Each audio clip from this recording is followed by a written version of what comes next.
çox düşən suallardan biri. Çox böyük ehtimalla ki, növbəti sınavda da bu sual düşəcək. Bu tipli, yəni buna oxşar sual düşəcək.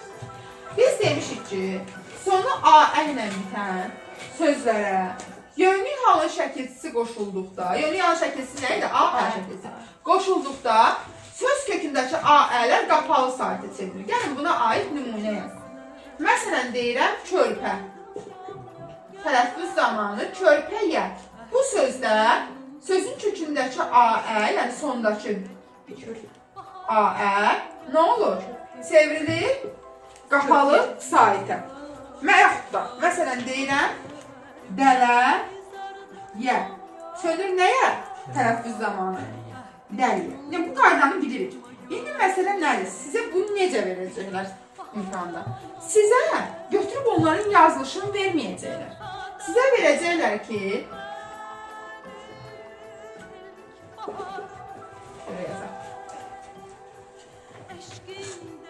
Bayaqda verir. Deyir ki, tələffüz şəkli eyni olub, müxtəlif leksik mənaları ifadə edən sözü müəyyən.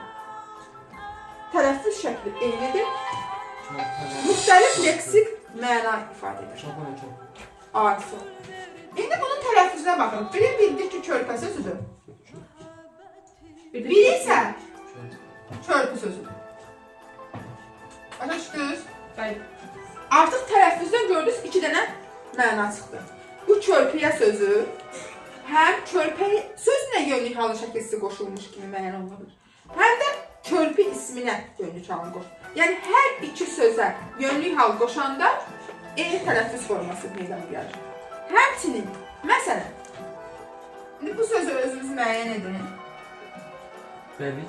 Dəriyə. Dəri. Bəli. Deməli, biz baxdıq ki, bu söz dərə və dəri mənasını ifadə edə bilər. İndi, bəs bunu deyin. Dərik.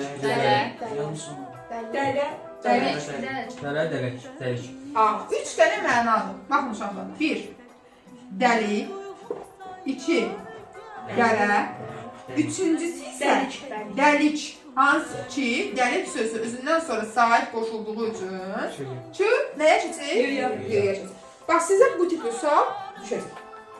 Yaxşı, kifayət edirsən.